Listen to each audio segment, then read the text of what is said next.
Alagaan ko daw kayo eh. Buisit! Ano? Ganun lang ba yun? Pagkatapos wala, naalis lang bigla? Oo, ganun na lang yun. Kaya huwag mong iisipin na may aasa ka dahil wala! Magpasalamat ka lang lasing ako, ha? Ay, buisit! Teka!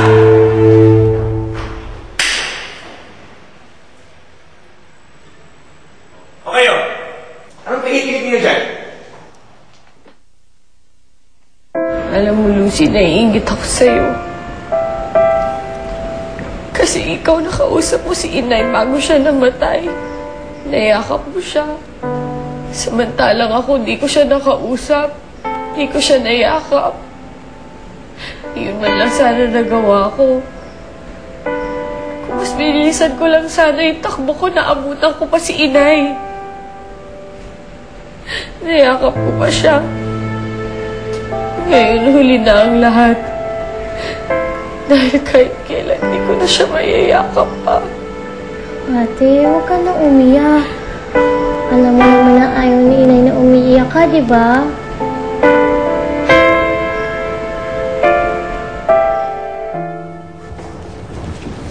Fernando Jose! Ma! Look who's here. Rika! She has tickets to a play. I cannot go. Can you please accompany her? I have this terrible headache.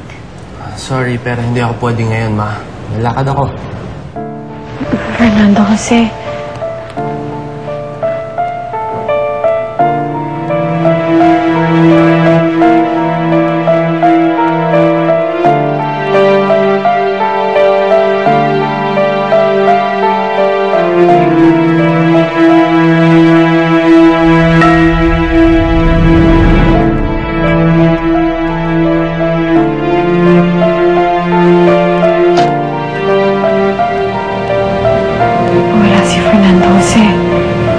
Saan ka pupunta?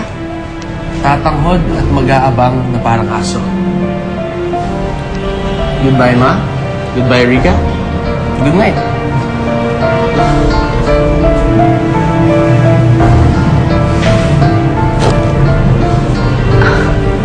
Akala ko ba hiniwala niya yung hampas lupang yan? Eh, saan siya pupunta at may dala siyang bouquet?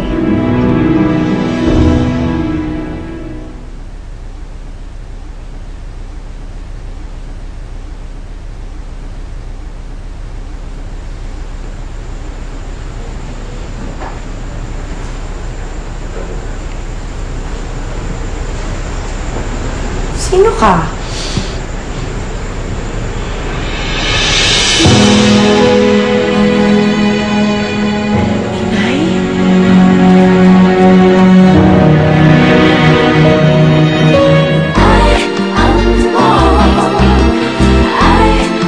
Ba? Hindi mo makakalimutan ang birthday ko. At mas malaki na yung cake ngayon. Anak, gusto ko sanang humingi ng paumanhin sa'yo. Para saan po? Dahil hindi man lang kita nahintay na magpaalam. Kasi sinusundo na nila ako. Kahit ayaw ko pa, wala akong magawa. Kaya nakiusap na lang ako sa kanila kung maaari. Na makita kita ulit. Para kahit sa huling saglit. At pagkakataon, makapagpaalam man lang ako sa'yo. Inay, pwede ho bang humiling sa inyo? Ano yun, anak? Inay, pwede ko ho ba kayong mayak?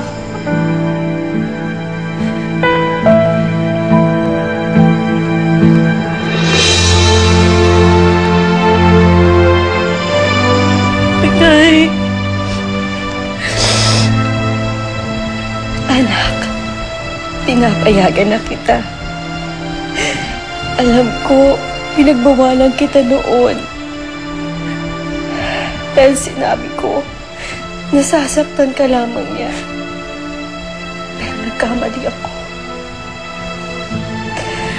Dahil habang nagkakalayo kayo, lalo ka nasasaktan. Kaya pinapayagan na kita.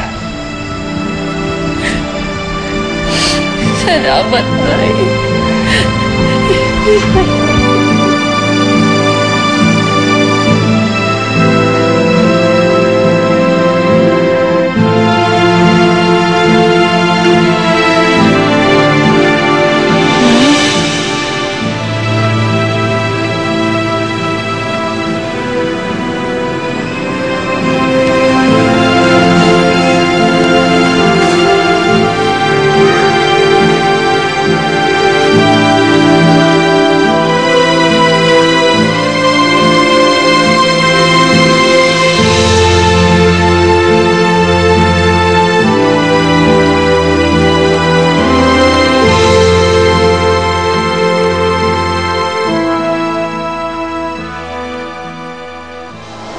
Huwag kang mag-alala. Okay lang yan. Relax ka lang, ha? Relax ka. Ayan, sorry. Ayan na. Double check mo. Warden, pinatatawag niyo raw mo ako. Oo. Kasi may maganda akong balita. Magandang balita. Ngayong malinis na uli ang pangalan ni Soledad, pwede na bang ilabas ang pardon papers niya? Sa isang kondisyon, Alfredo. Ano yun? Tapos na ang investigasyon. Dahil sa pagligtas mo kay Warden Santos, hindi ka nasangkot sa mga tumakas. Anong pong ibig sabihin nun, Warden? Malinis pa rin ang record mo. Pwede ka mag-apply for pardon. Salamat po, Warden. Salamat po. Sabi ko sa'yo. Magbayad ng muli. This time, mas malaki. 1 milyon. Wala akong pakialam sa gagastusin. Magbabayad ako. Mailabas lang ng kulungan si Soledad.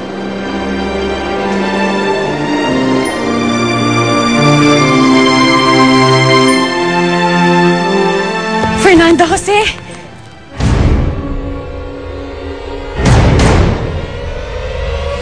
Fernando Jose! Ano nangyari sa'yo? Fernando Jose! Gumising ka! Tulungan niyo kami! Tulungan niyo kami! Fernando Jose!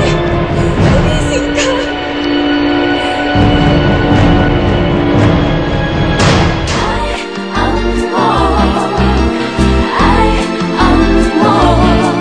Chairman, tingnan niyo na po ito ngayon para maaga tayong matapos. Kawig siya ng girlfriend ni Juan dati. Umattend ka mamaya na meeting namin para mas maapektuhan siya. Pero ngayong Lunes ng gabi, wala sa inutos ang gagawin. Okay lang ba na samahan kita rito? Para madala ka agad sa ospital. Bilisan niyo po! Sige na pare, umuwi ka na. Hindi ka pwedeng makita rito eh. Mamaya na. Gusto ko lang makita yung eyeball mo. Ano ka ba? Hindi pwede. Pag nakita ka nun, mabibisto pa tayo eh. Sige na. Okay. Sige na, kikwentuhan na lang kita ha. Siguraduhin lang nun. Mayaman yun para di naman sayang oras ko. Sige na, umuwi ka na. Sisipain na kita dyan. Sige na nga. Sige na, bilisan mo.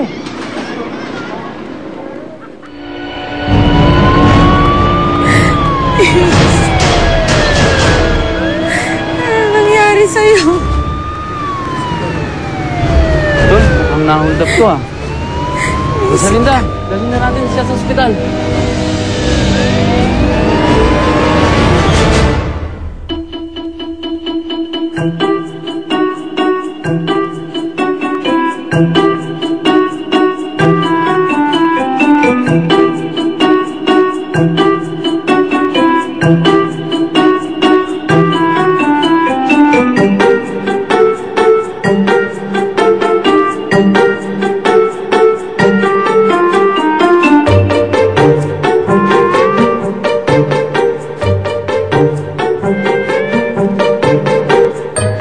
Beto?